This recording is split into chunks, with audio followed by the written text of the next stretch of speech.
Some cities hold their secrets in stone. Rome, eternal and unyielding, has witnessed empires rise and crumble. Its cobblestones have absorbed the footsteps of emperors and pilgrims, artists and criminals. Beneath the golden light that tourists photograph, beneath the laughter echoing through piazzas, there exists another Rome, a Rome of shadows. In the summer of 1989, as the world held its breath watching the Berlin Wall crack, a different kind of fracture occurred in the heart of Italy's capital. It was subtle, barely noticed at first. Just one person, among millions, who simply vanished. Her name was Jennifer Hartley, 28 years old, American, a graduate student from Boston researching Renaissance art. She had arrived in Rome 3 weeks earlier, armed with enthusiasm, a Nikon camera, and a leather-bound journal filled with notes about Caravaggio and Bernini. On July 14th, she disappeared. No body, no witnesses, no explanation.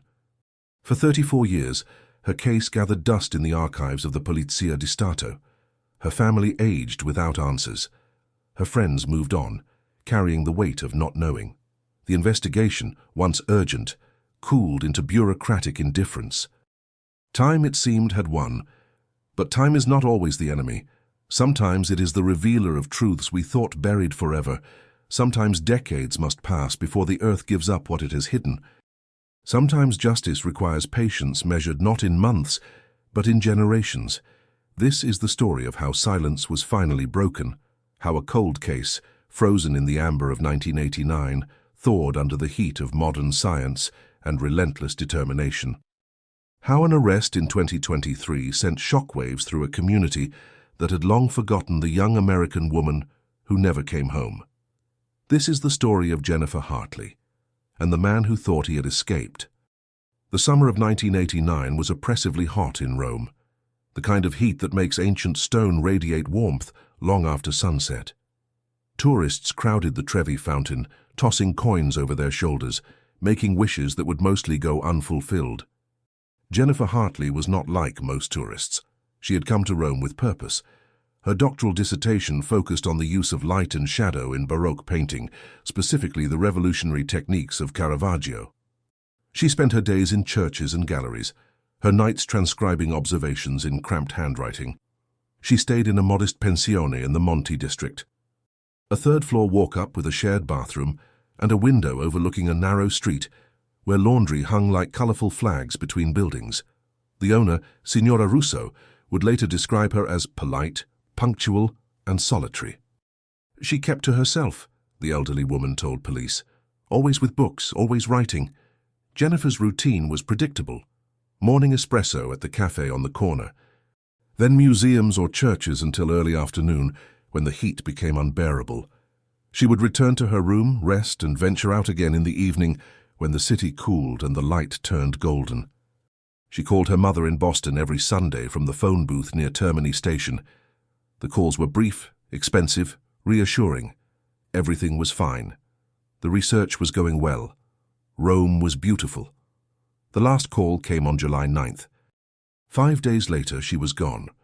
What makes a person vulnerable in a foreign city? Is it the language barrier, the unfamiliarity with streets that twist without logic? Is it trust misplaced, a moment of inattention, a wrong turn taken? Or is it simply being in the wrong place when the wrong person is watching? Jennifer spoke limited Italian, enough to order food, ask directions, thank shopkeepers. She carried a phrase book in her canvas bag, along with her camera, wallet, and journal. She wore sensible shoes for walking on cobblestones. She avoided dark streets at night. She did everything right. And yet, the last confirmed sighting of Jennifer Hartley occurred at approximately 7:30 in the evening, on July 14, 1989. She was seen leaving the Basilica di San Clemente, a church built in layers, each century stacked upon the last like geological strata. A priest remembered her because she had asked detailed questions about a particular fresco. He described her as engaged, curious, respectful. She thanked him in careful Italian and left through the main entrance. After that, nothing. She did not return to her pension that night. Her bed remained made, her belongings untouched. The next morning, when she failed to appear for breakfast, Signora Russo assumed she had left early for research. By the second day, concern began to creep in. By the third, the landlady contacted the police. In 1989, missing persons cases involving foreign nationals were complicated. Jurisdictional questions arose. Language barriers hindered communication. There was always the possibility, police reasoned, that the person had simply moved on. Changed plans, met someone, decided not to return. But Jennifer's passport was still in her room. So was her return ticket to Boston, dated for August 5th. Her money, her traveler's checks, her camera, all left behind. People do not vanish without their passports, not unless something has gone terribly wrong. The investigation began slowly, almost reluctantly. Rome in summer was chaos. Millions of tourists, pickpockets and petty crimes. Resources stretched thin. One missing American, however tragic, was a needle in a haystack the size of an ancient empire. Detective Luca Moretti was assigned the case. 36 years old, a veteran of Rome's police force, a man who had seen enough to be cynical but not yet enough to be completely hardened. He interviewed Signora Russo, visited the basilica, spoke with staff at the museums Jennifer had frequented. Everyone remembered her vaguely, the polite American with the camera, the one who asked questions about paintings. No one remembered anything unusual. No one had seen her with anyone. No one had noticed her being followed. No one had heard screams or witnessed a struggle. She had simply stepped out of a church into a summer evening and ceased to exist. Moretti walked the route from San Clemente to the Pensione. 15 minutes on foot through winding streets, past cafes and gelaterias, past tourists and locals, past 1,000 windows behind which 1,000 lives unfolded. Somewhere along that route, something had happened. But what, and where, and who? The questions hung in the humid air, unanswered. Time, indifferent and relentless, continued its march. Days became weeks, weeks became months. The case file grew thicker with reports that led nowhere. Jennifer's parents flew to Rome, desperate and disbelieving. They appeared on Italian television, holding a photograph of their daughter, begging for information. The phone lines at the police station lit up with tips. Most were well-meaning but useless. Some were cruel hoaxes. None brought Jennifer home. By autumn, when the tourist season ended and Rome emptied, the investigation had stalled. Moretti had other cases. The file was transferred to the cold case unit, where it joined hundreds of others. Jennifer Hartley became a statistic. A name in a database, a photograph in a folder that no one opened anymore. Her family returned to Boston shattered. They held a memorial service without a body. They established a scholarship in her name. They waited for a phone call that never came. And in Rome, life continued. The city, ancient and indifferent, absorbed another tragedy into its stones. The case was cold, and it would remain cold for 34 years. To understand what happened to Jennifer Hartley, we must first understand who she was. Not just a victim, not just a name in a file, but a person with dreams, fears, habits, and a life that mattered long before it was stolen. Jennifer Marie Hartley was born on March 12, 1961 in Newton, Massachusetts. She was the middle child of 3, sandwiched between an older brother who became a lawyer and a younger sister who taught elementary school. Her childhood was comfortable, suburban, unremarkable in the best possible way. Piano lessons and soccer practice, family dinners and summer vacations on Cape Cod. Her parents, Robert and Patricia, were high school teachers who valued education above all else. Jennifer inherited their love of learning. She was the kind of child who read under the covers with a flashlight, who spent allowance money on art books instead of candy, who could lose herself for hours in a museum oblivious to time. In high school, she discovered art history, not just as a subject, but as a calling. She was captivated by the way paintings could freeze moments, preserve emotions, communicate across centuries.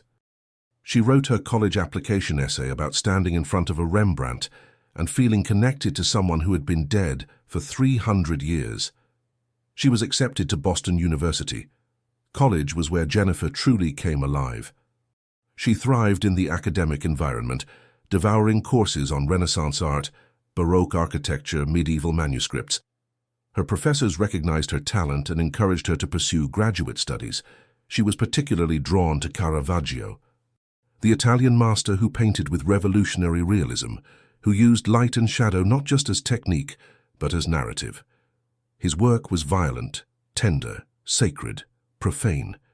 It spoke to something in Jennifer that she could not quite articulate. She wanted to understand it, to decode it, to write about it in a way that would help others see what she saw. In 1987, she was accepted into a doctoral program at Harvard. Her dissertation proposal focused on Caravaggio's use of chiaroscuro as a metaphor for spiritual transformation. It was ambitious, original, and required extensive research in Italy. She spent 2 years preparing, learning Italian, applying for grants, corresponding with scholars in Rome. By the summer of 1989, she was ready. Her parents were nervous about her traveling alone. Italy seemed so far away, so foreign, but Jennifer was 28, independent, determined. She promised to call every week. She promised to be careful. On June 20th, 1989, she boarded a flight from Boston to Rome. She was excited, nervous, hopeful. She had no way of knowing she would never return. Rome in 1989 was a city of contrasts. Ancient ruins stood beside modern apartment blocks. Priests in black cassocks walked past punks with mohawks. The old and the new coexisted, sometimes harmoniously, often uneasily. It was a city still grappling with its recent past. The years of lead, a period of domestic terrorism and political violence in the 1970s and early 1980s, had left scars: bombings, kidnappings, assassinations. The Red Brigades and neo-fascist groups had turned Italian cities into battlegrounds. By 1989, the worst was over. But the atmosphere of unease lingered. Trust in institutions was low. Corruption was endemic. The mafia, camorra, and 'ndrangheta operated with impunity in many regions. Rome itself was relatively safe for tourists, but crime existed. Pickpockets worked the crowded piazzas. Bag snatchers on Vespas targeted distracted visitors. Sexual harassment was common, often dismissed as cultural difference. Women traveling alone had to be vigilant. Jennifer was aware of this. She had read guidebooks, talked to other travelers, taken precautions. She did not wear expensive jewelry. She kept her money hidden. She avoided eye contact with men who catcalled. But vigilance has limits. No one can be on guard every moment of every day. The Monti district, where Jennifer stayed, was one of Rome's oldest neighborhoods. A labyrinth of narrow streets and hidden courtyards. It had not yet been gentrified. It was working class, authentic, slightly rough around the edges. The pensione was run by Signora Russo, a widow in her 60s who rented rooms to supplement her pension. The building was 300 years old, with thick walls and uneven floors. The plumbing was temperamental. The electrical wiring was questionable, but it was cheap and it was clean and it was close to the Colosseum. Jennifer's room was small, a single bed with a metal frame, a wooden wardrobe that smelled of mothballs. Her desk by the window where she spread out her books and notes. The window overlooked Via degli Zingari, a street so narrow that neighbors could shake hands across the gap. She liked it. It felt real, lived in, far from the sanitized tourist experience. She settled into a routine quickly. Mornings at the cafe on the corner, where the barista learned to prepare her cappuccino without asking. Then off to whichever church or gallery was on her list for the day. She carried a canvas bag with her essentials: camera, journal, phrasebook, water bottle, map. She wore comfortable clothes, jeans, cotton blouses, walking shoes. Her auburn hair was usually pulled back in a ponytail. She looked like what she was, a serious young scholar, focused and purposeful. Jennifer's research took her all over Rome. She visited the Galleria Borghese to study Caravaggio's David with the Head of Goliath. She spent hours in the Contarelli Chapel in San Luigi dei Francesi, analyzing the calling of St. Matthew. She made pilgrimages to Santa Maria del Popolo, San Pietro, in Montorio, Sant'Agostino. She took photographs, though she knew they could never capture what her eyes saw. She filled her journal with observations, sketches, questions to explore later. She was meticulous, disciplined, driven, but she was not a machine.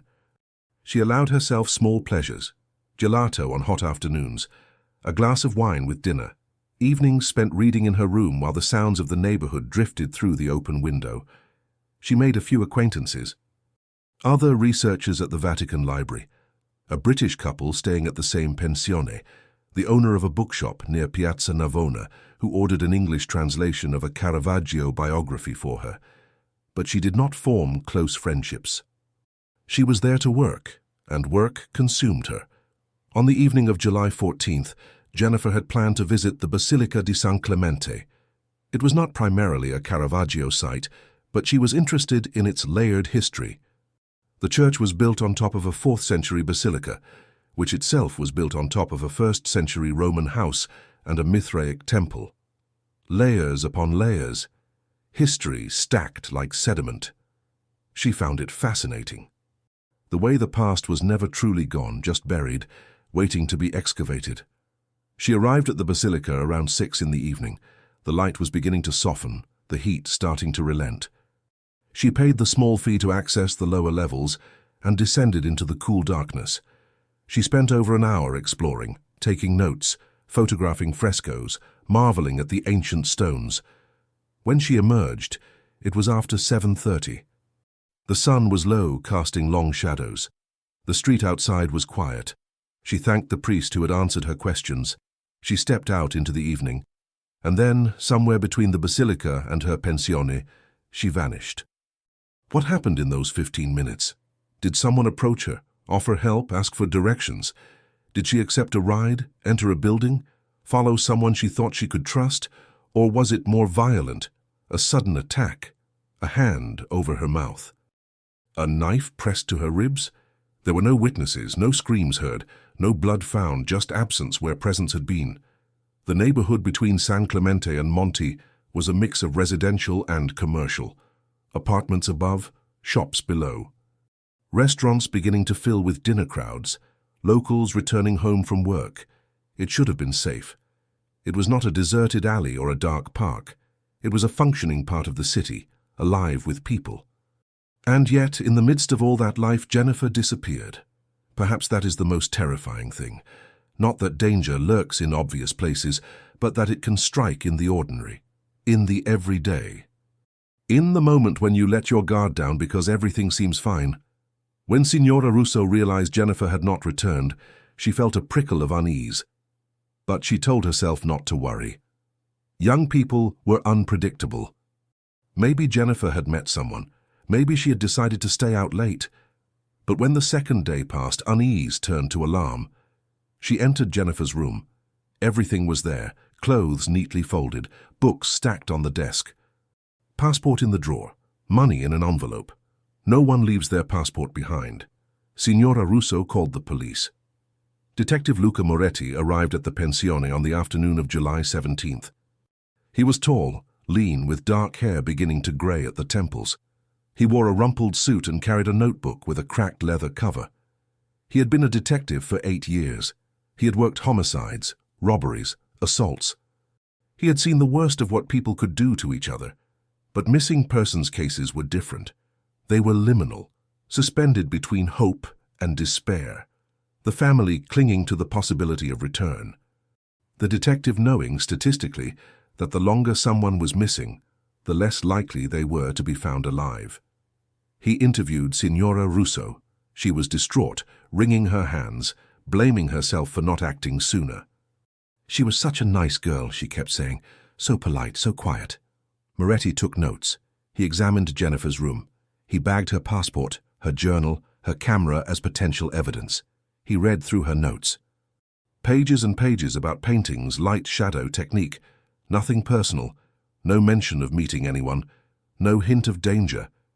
He found her address book. He would need to contact her family. That was always the worst part. Robert and Patricia Hartley received the call on July 18th. It was early morning in Boston. They were having coffee, preparing for another day of summer school classes. The voice on the other end spoke accented English. Police, Rome, daughter. Missing. The world tilted. They flew to Rome within 48 hours. They met with Detective Moretti, who was kind but realistic. He explained what was being done. interviews, searches, alerts. But Rome was vast. And Jennifer had been gone for days. Patricia Hartley held her daughter's passport in her hands and wept. The search expanded. Police canvassed the route between San Clemente and Monte. They showed Jennifer's photograph to shopkeepers, restaurant owners, residents. A few people remembered seeing her, the American with the camera, but no one remembered anything unusual. Moretti requested access to surveillance footage from nearby businesses. In 1989, CCTV was not ubiquitous. Most shops did not have cameras. The few that did had grainy, low-quality recordings that were routinely taped over. Nothing useful was found. He organized searches of parks, vacant buildings, the banks of the Tiber. Volunteers joined. Jennifer's face appeared on posters throughout the city. But Rome is a city of 7 hills, countless streets, endless hiding places. Weeks passed. The trail grew colder.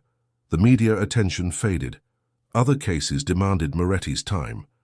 By September, the investigation had effectively stalled. Jennifer's parents returned to Boston, broken. They left behind a city that had swallowed their daughter without a trace, and in the archives of the Polizia di Stato, case file 894721 was marked inactive, cold, forgotten.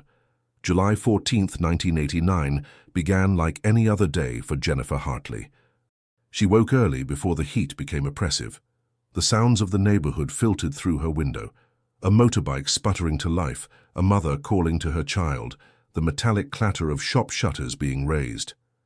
She dressed in her usual practical fashion, light blue jeans, a white cotton blouse, her worn walking shoes. She pulled her auburn hair into a ponytail and checked her canvas bag. Camera, journal, phrasebook, map, water bottle, everything in order. She descended the narrow stairs of the pensione, greeted Signora Russo with a polite buongiorno, and stepped out into the morning. The cafe on the corner was already busy. She ordered her cappuccino and a cornetto, standing at the bar as locals did.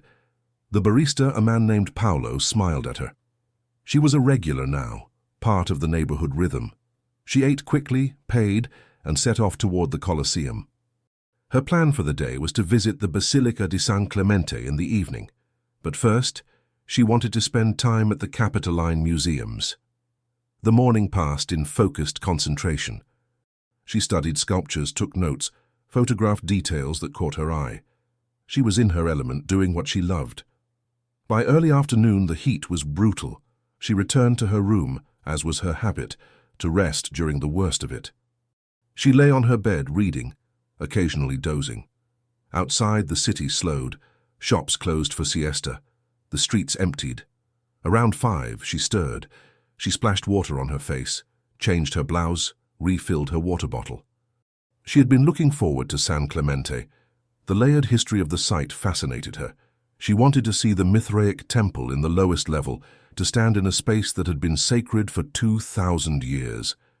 She left the pension at 6. Signora Russo was in the kitchen preparing her own dinner. They exchanged a few words. Jennifer mentioned where she was going. The landlady nodded, distracted by her cooking. It was the last time they would speak. The walk to San Clemente took about 20 minutes. Jennifer followed her usual route, down Via degli Zingari, across Via Cavour, past the Colosseum, then along Via di San Giovanni in Laterano. The evening was beautiful. The light was golden, the air finally cooling. Tourists were out in force, taking photographs, eating gelato, marveling at the ancient stones. Jennifer felt content. Her research was going well. She had gathered material that would form the backbone of her dissertation.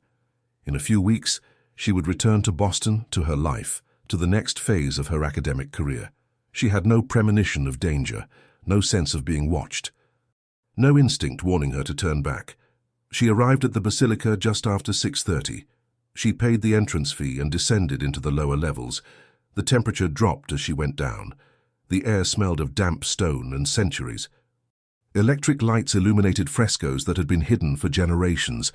She was alone down there, or nearly so. A few other visitors wandered through, but they did not linger. Jennifer took her time, photographing, sketching, absorbing. She lost track of time, as she often did when immersed in her work. When she finally emerged, it was after 7:30. The basilica was preparing to close. A priest was gently ushering out the last visitors. Jennifer approached him with a question about one of the frescoes. He was patient, knowledgeable, happy to discuss the art with someone genuinely interested. They spoke for perhaps 10 minutes. Then Jennifer thanked him, wished him a good evening, and left through the main entrance.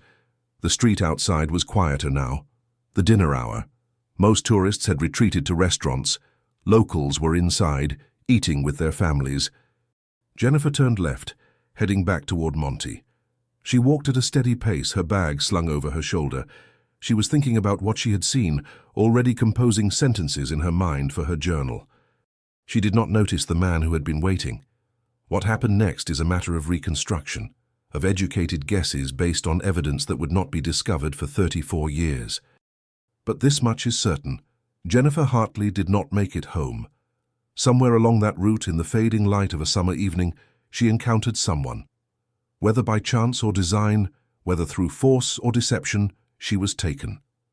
There was no struggle visible to passers-by, no scream that anyone remembered, no blood on the pavement, just a young woman who was there one moment and gone the next.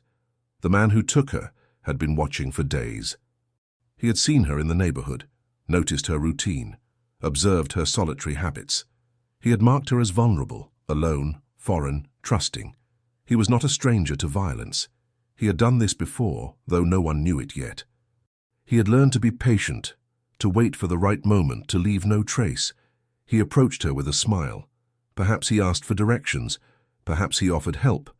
Perhaps he simply walked beside her, making conversation, putting her at ease. Jennifer, polite and unsuspecting, responded. And then, in a moment that happened too quickly for her to react, he struck, a hand over her mouth, an arm around her waist, a whispered threat, a knife pressed to her side. He dragged her into a doorway, into a building, into a space where no one could see. She tried to fight. She was not weak, but he was stronger, and he was prepared, and she was caught completely off guard. Within seconds, it was over. She was gone.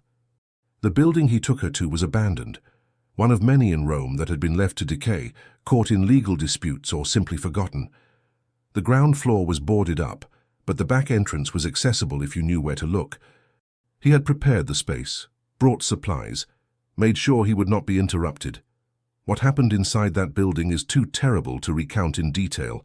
Suffice it to say that Jennifer Hartley suffered, that she was terrified, that she fought until she could fight no more, and that when it was over, her killer disposed of her body with the same cold efficiency he had used to take her. He wrapped her in plastic sheeting. He waited until the middle of the night when the streets were empty. He loaded her into a vehicle, a van, nondescript, unremarkable. He drove out of the city, into the countryside, to a place he had scouted beforehand. And there, in a shallow grave beneath olive trees, he buried Jennifer Hartley. He covered the grave carefully, scattered leaves and branches, made it look like undisturbed earth. Then he returned to Rome, to his life, to his routine. And he waited to see if anyone would come looking. When Jennifer did not return to the pension that night, Signora Russo assumed she had stayed out late. Young people did that sometimes. It was not her place to judge. But when morning came and Jennifer's bed was still empty, unease began to creep in. By the second day, unease had turned to worry. By the third, Signora Russo called the police. Detective Luca Moretti took the call on July 17th. Another missing person. He sighed.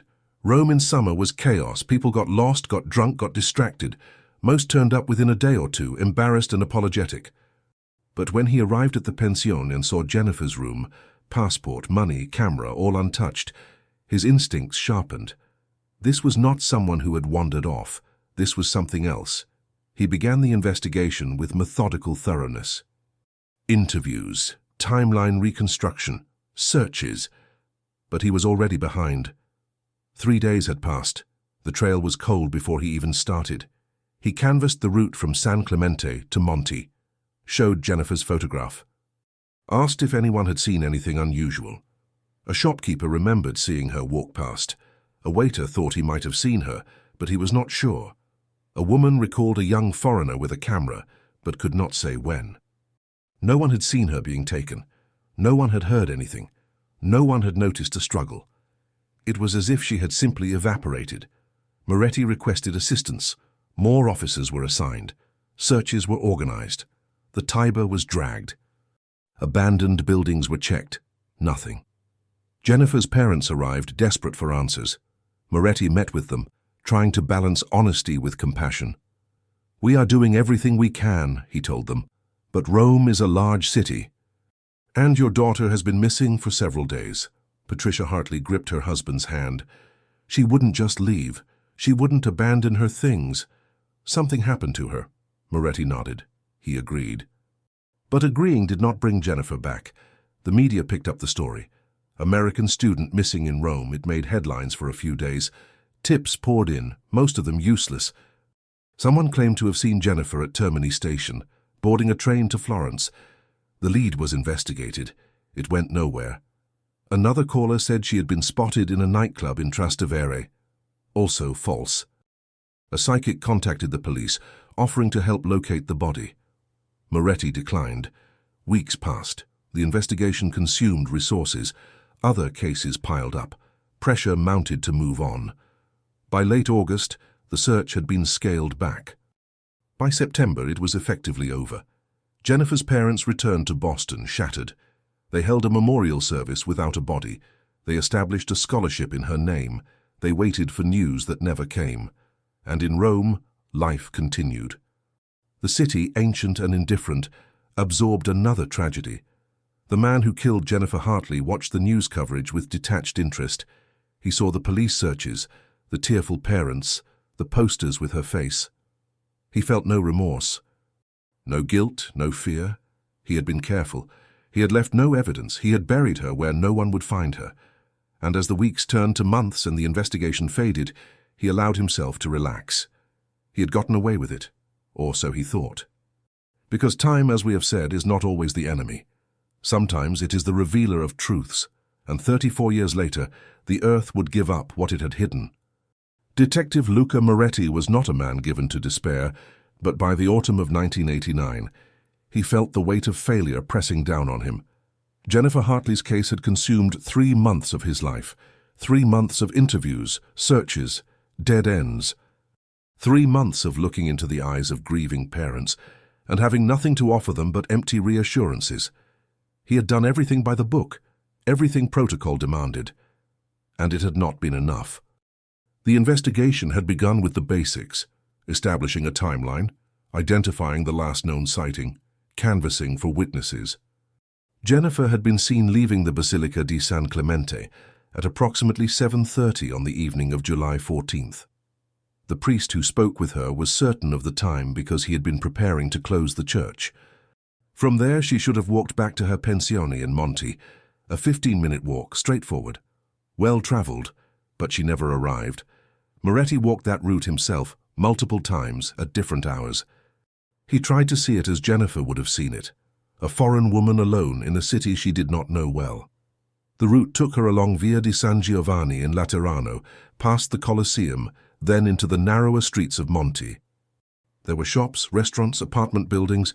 It was not deserted, it was not dangerous. And yet somewhere along that route, she had vanished.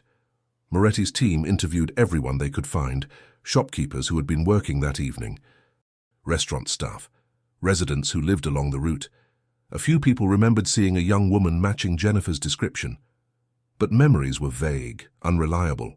It had been a busy summer evening. Dozens of tourists had passed by. No one remembered seeing her with anyone. No one had witnessed an abduction. No one had heard screams or sounds of struggle. One witness, an elderly man who had been sitting on his balcony, thought he might have seen a woman being helped into a van. But he could not be sure. It might have been someone else. It might have been consensual. He had not thought anything of it at the time. Moretti followed up. What kind of van? What color? Did you see the license plate? The man shrugged. White, maybe. Or light gray. No, he had not seen the plate. It had been getting dark. It was not much, but it was something. Moretti issued a bulletin asking for information about white or light grey vans seen in the area on the evening of July 14th. The response was overwhelming and useless. Hundreds of such vehicles existed in Rome: delivery vans, work vehicles, personal transport.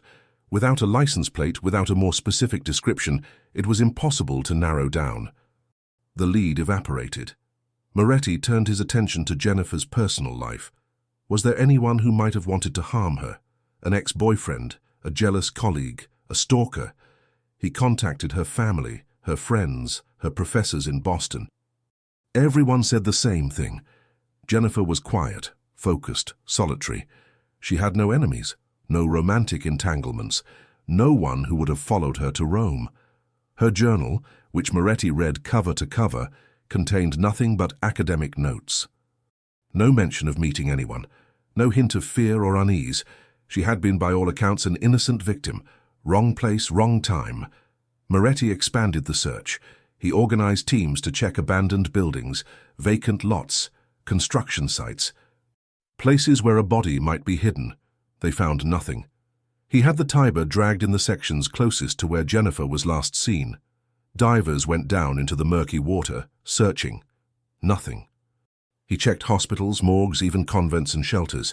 Perhaps she had suffered amnesia, was wandering confused. Nothing. The forensic team examined Jennifer's room for evidence. They dusted for fingerprints, collected hair and fiber samples, checked for signs of forced entry or struggle. The room was clean. Too clean. Jennifer had left no clues behind because she had not known she was in danger. Her camera was examined. The film was developed. The photographs showed churches, paintings, architectural details. Nothing personal, nothing revealing.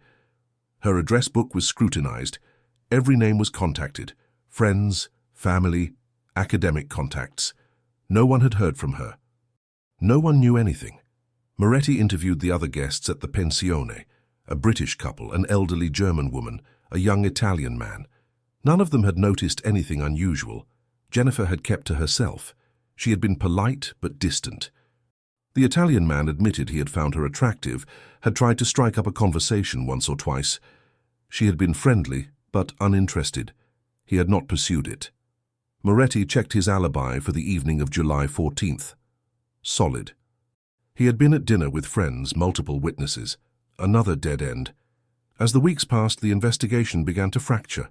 Resources were pulled away. Other cases demanded attention. The media moved on to newer tragedies. Moretti fought to keep the case active, but he was overruled.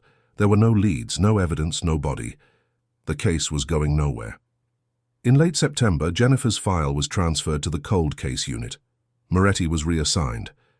He visited Jennifer's parents before they returned to Boston. They met in a cafe near their hotel. Patricia Hartley's eyes were hollow, her face aged by grief. "You're giving up," she said. It was not an accusation, just a statement of fact. Moretti wanted to deny it, but he could not. "We have exhausted every lead. Without new evidence, there is nothing more we can do." "She's out there somewhere," Patricia whispered. "My daughter is out there, and no one is looking for her." Moretti had no answer. He promised to keep the case open, to follow up on any new information, but they both knew it was over. The Hartleys returned to America, leaving behind a city that had taken their daughter and given nothing back. Moretti returned to his regular caseload: robberies, assaults, domestic disputes, the rhythm of police work. But Jennifer's case haunted him. He kept her file on his desk, even though he was no longer officially assigned to it. He reviewed it periodically, hoping to see something he had missed. He never did. Years passed. Moretti was promoted, transferred to different departments, eventually retired. He never forgot Jennifer Hartley. Her face, smiling in the photograph her parents had given him, remained pinned to the corkboard in his home office. He had failed her. He knew that, and the knowledge was a weight he carried for the rest of his life. But the case did not die completely. It lingered in the archives, a file among thousands. Occasionally, a new detective would stumble across it, read through the reports, wonder what had happened. But without new evidence, there was nothing to pursue. The case remained cold. The man who killed Jennifer Hartley moved on with his life. He continued to live in Rome, to work, to blend in. He was careful, always careful. He did not draw attention to himself. He had learned from his mistakes. Jennifer had not been his first victim, but she had been the one where he perfected his method. No witnesses, no evidence, no body that could be easily found. He felt invincible. But he made one mistake. A small one, insignificant at the time. He kept a souvenir, Jennifer's camera. The Nikon she had carried everywhere. He had taken it from her bag before disposing of her body. He told himself it was practical. Cameras could be sold, and he needed money. But the truth was darker. He wanted something to remember her by, a trophy. He kept it hidden in his apartment in a box in the back of a closet. He never used it, never showed it to anyone. But he kept it, and 34 years later, that camera would be his undoing. Time is a strange thing. It heals, they say. But it also erodes. It wears away at memory, at urgency, at the sharp edges of grief. For the Hartley family, time did not heal. It simply stretched the wound, made it chronic rather than acute. Robert and Patricia Hartley returned to their lives in Boston, but they were not the same people who had left. How could they be? Their daughter was gone, and they did not know why, or how, or where. They held a memorial service in October 1989. Friends and colleagues attended. Jennifer's professors spoke about her brilliance, her dedication. Her siblings read poems. Her mother could not speak at all. There was no casket, no body to bury. Just a photograph on an easel, and a room full of people who did not know what to say. Afterward, the Hartleys tried to resume their routines. They returned to teaching. They went through the motions of daily life. But the absence was always there. An empty chair at the dinner table, a bedroom that remained untouched, a phone that never rang with the call they desperately hoped for. Patricia developed insomnia. She would lie awake at night, imagining scenarios. Jennifer lost wandering, trying to find her way home. Jennifer held captive somewhere, waiting to be rescued. Jennifer calling out, and no one hearing. The not knowing was the worst part.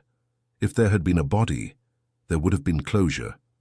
Terrible final, but closure nonetheless. Instead, there was only absence, a void where their daughter had been. Robert threw himself into advocacy. He contacted other families of missing persons. He learned about the gaps in international law enforcement, the difficulties of investigating crimes across borders. He lobbied for better protocols, better cooperation between police agencies. He testified before congressional committees. He became a voice for the voiceless. But it did not bring Jennifer back.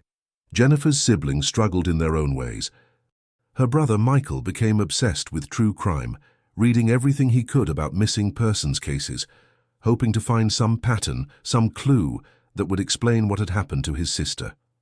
Her younger sister, Emily, withdrew. She dropped out of college for a semester, unable to focus. She eventually returned, finished her degree, became a teacher like her parents. But she never talked about Jennifer. The grief was too raw, too overwhelming. The years passed, 1990, 1995. 2000. The Hartleys aged, their hair greyed, their bodies slowed. But the hope, irrational and stubborn, never quite died. Every time the phone rang, there was a split second where Patricia thought, maybe this is the call. It never was. In Rome, the case file gathered dust. It was stored in a warehouse with thousands of others. Unsolved crimes, cold cases, mysteries that would likely never be answered. Occasionally, someone would pull it out. A new detective, curious. A journalist researching a story. A criminology student writing a thesis. They would read through the reports, shake their heads, and put it back. There was nothing to go on. No leads, no evidence, no body. Just a young woman who had vanished into the summer heat of 1989 and never been seen again. Detective Luca Moretti retired in 2005. He had served the Polizia di Stato for 32 years. He had solved hundreds of cases. He had put away murderers, rapists, thieves, but he had never solved Jennifer Hartley's disappearance. It was the one case that haunted him, the one he thought about late at night when sleep would not come. He kept a copy of her file at home. Sometimes he would take it out, read through it again. hoping to see something he had missed. He never did. In 2010, Patricia Hartley was diagnosed with cancer. She fought it for 2 years, underwent surgery and chemotherapy. She survived, but she was weakened. She told her husband quietly one evening that she did not think she would live to see Jennifer's case solved. Robert held her hand and said nothing. Because what was there to say? The world moved on. Technology advanced. DNA analysis became routine. Cold cases were reopened with new forensic tools, but Jennifer's case remained untouched. There was no DNA to analyze, no evidence to retest. Just witness statements and photographs, and a timeline that led nowhere. The man who killed Jennifer Hartley grew older. He developed health problems, diabetes, high blood pressure. He took medication, saw doctors, worried about mortality. But he never confessed, never felt the urge to unburden himself. He had compartmentalized what he had done, locked it away in a part of his mind he did not access. He had gotten away with it. And as the years passed, he became more and more certain that he always would. But time, as we have said, is not always the enemy. Sometimes it is patient. It waits. It allows things to settle, to be forgotten. And then, when the moment is right, it reveals what has been hidden. In 2018, a construction crew was working on a development project in the countryside outside Rome. They were clearing land for a new housing complex, removing trees, excavating earth. One of the workers, operating a backhoe, noticed something odd, a patch of ground that seemed different, disturbed. He stopped the machine, climbed down, looked closer, and saw protruding from the dirt a piece of plastic sheeting. He called his supervisor. The supervisor called the police. The police arrived, cordoned off the area, began a careful excavation. What they found was a shallow grave, and in that grave, wrapped in deteriorated plastic, were human remains, female, adult, buried for decades. The remains were transported to the forensic laboratory in Rome. A team of anthropologists and forensic experts began the painstaking work of analysis. The bones were in relatively good condition, protected by the plastic and the dry soil. Dental records could be obtained, DNA could be extracted, but identification would take time. The case was assigned to Detective Sofia Rinaldi, a member of the cold case unit. She was young, in her early 30s, but she had a reputation for thoroughness. She began by reviewing unsolved missing persons cases from the 1980s and 1990s. There were dozens, too many. She cross-referenced the forensic profile of the remains: female, Caucasian, mid to late 20s, approximately 5'6". Several cases matched. One of them was Jennifer Hartley. Rinaldi pulled Jennifer's file. She read through the reports, the witness statements, the timeline. She noted that Jennifer had disappeared in July 1989. The forensic anthropologist estimated the remains had been buried for approximately 30 to 35 years. The timeline matched. Rinaldi requested dental records from the United States. She contacted the Hartley family, gently explaining that remains had been found, that they might be Jennifer's. Patricia Hartley, now 78 years old, wept on the phone. The dental records arrived. The comparison was made. It was a match. After 34 years, Jennifer Hartley had been found. The identification of Jennifer Hartley's remains in 2023 was both an ending and a beginning. An ending to 34 years of uncertainty. A beginning to the search for justice. Detective Sofia Rinaldi stood in the forensic laboratory, looking at the bones laid out on the examination table. They seemed so small, so fragile. Hard to believe they had once been a living, breathing person. A person with dreams and plans, and a future that had been stolen. Rinaldi had worked cold cases before, but this one felt different. Maybe because Jennifer had been so young. Maybe because her family had waited so long. Or maybe because Rinaldi sensed, with the instinct that good detectives develop, that this case could be solved. The forensic examination revealed crucial information. Jennifer had died from blunt force trauma to the head. The hyoid bone in her neck was fractured, indicating strangulation. She had been murdered violently, but the most important discovery was what had been buried with her. Wrapped in the same plastic sheeting, the forensic team found remnants of fabric, clothing. and remarkably preserved in a sealed plastic bag, a small leather wallet. Inside the wallet were Jennifer's student ID, a few liar notes, and a credit card. But there was something else. Something the killer had not intended to leave behind. A partial fingerprint on the inside of the plastic bag. Fingerprints degrade over time, especially in buried conditions. But this one had been protected by the layers of plastic. It was partial, smudged, but potentially usable.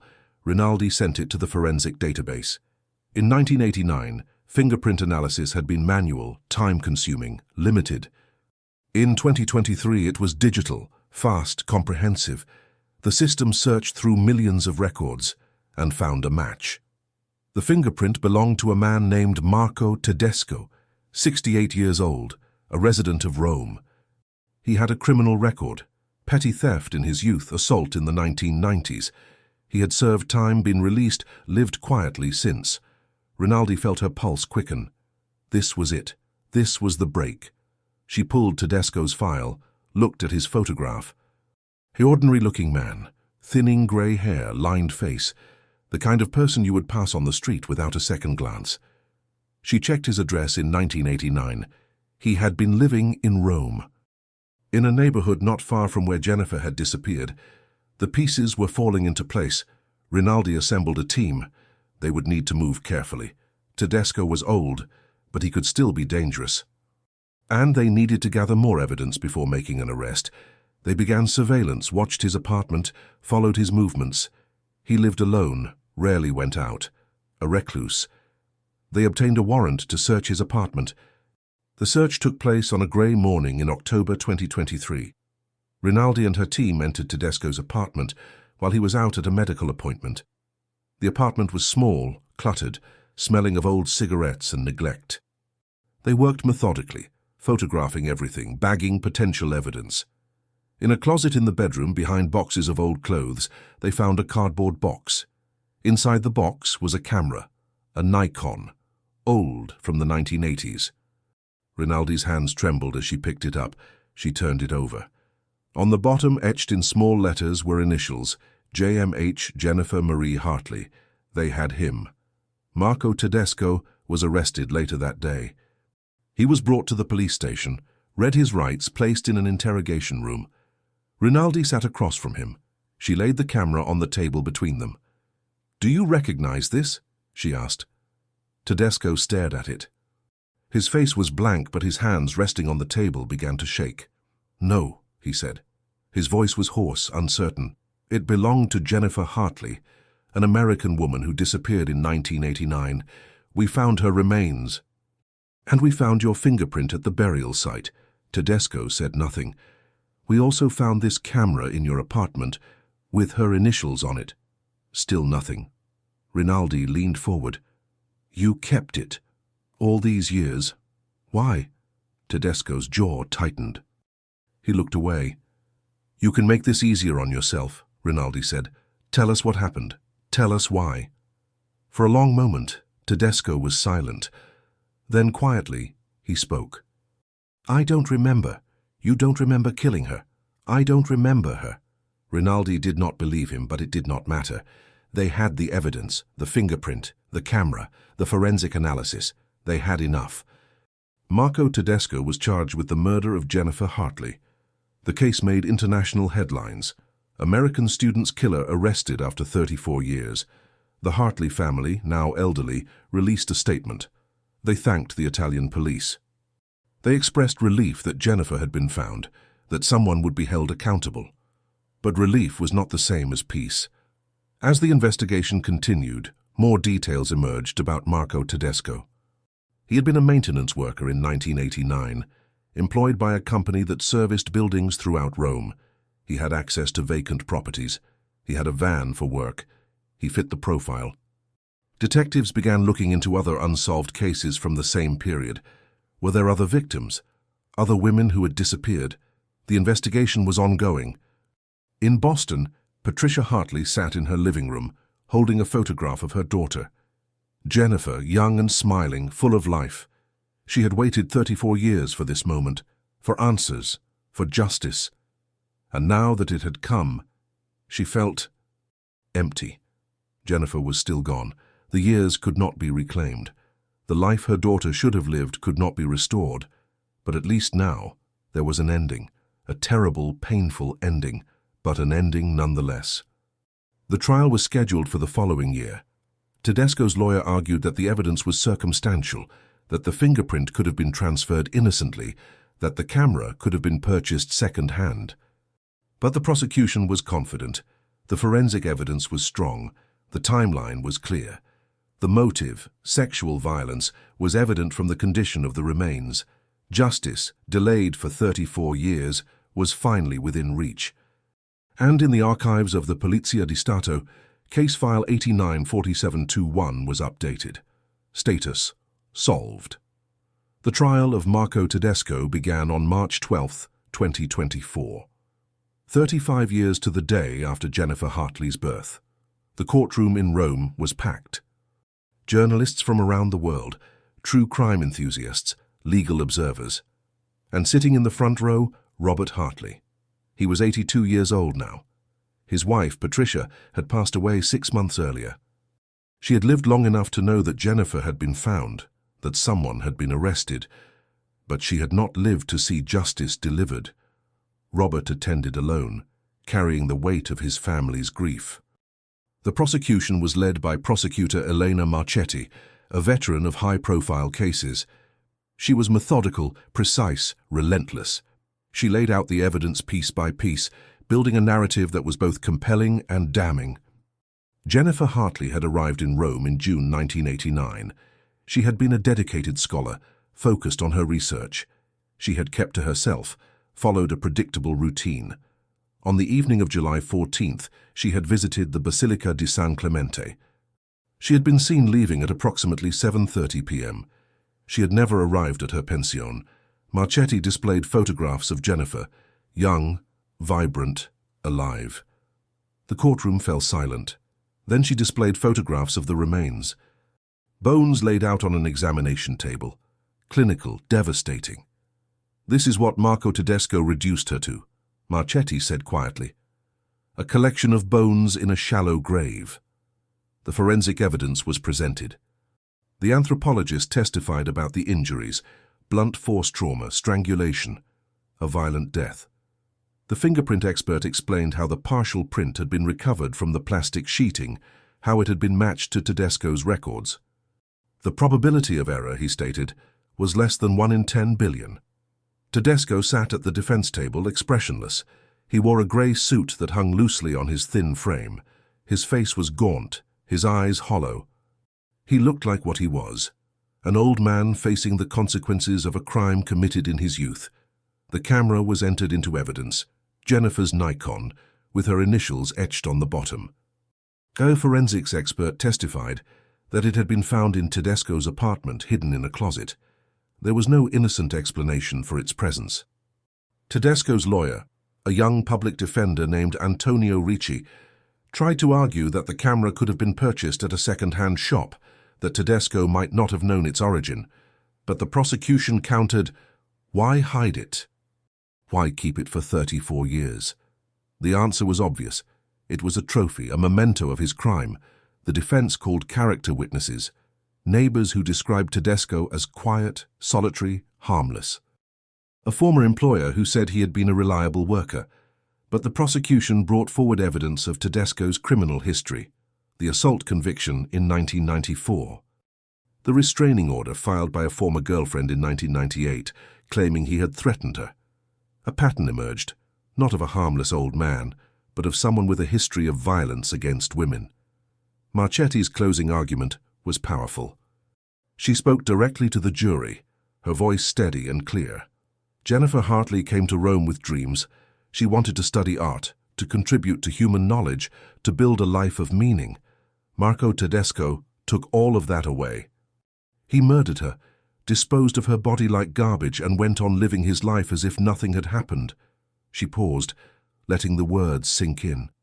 For 34 years, Jennifer's family lived in agony, not knowing where she was, not knowing what had happened, not knowing if they would ever have answers. She gestured to Robert Hartley sitting in the front row.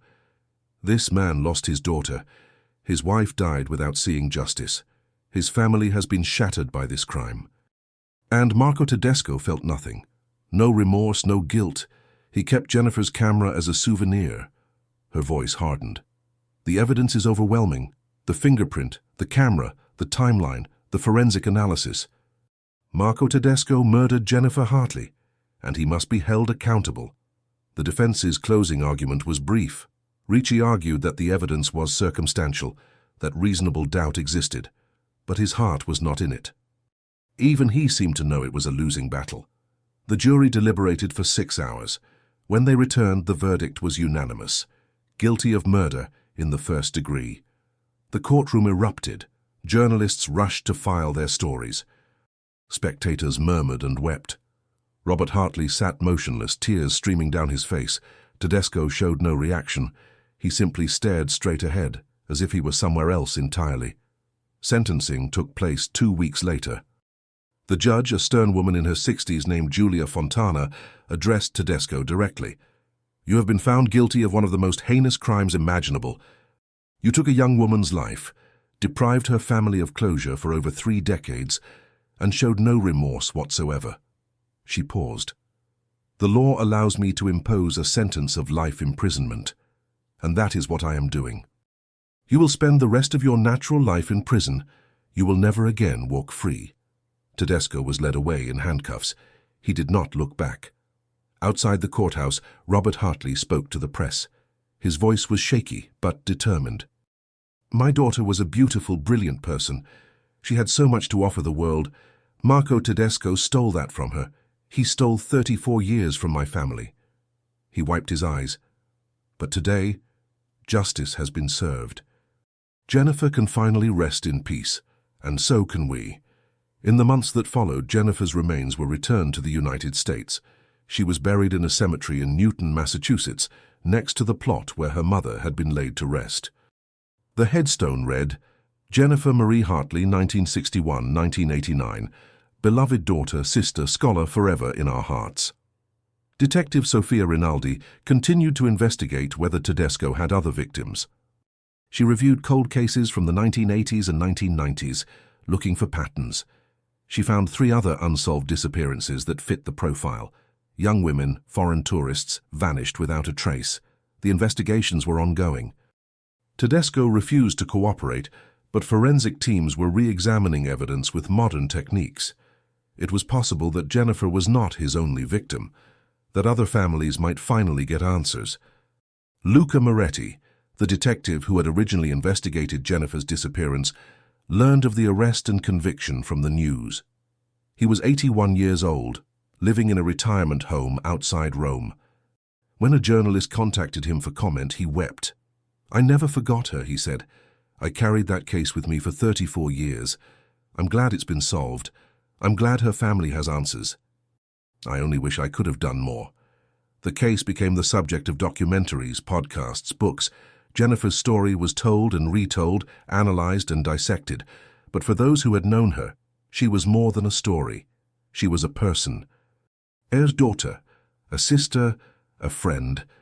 And she was finally at peace. Time, as we have said, is a strange thing. It erodes and it reveals. It wounds and it heals. For 34 years, time had been the enemy.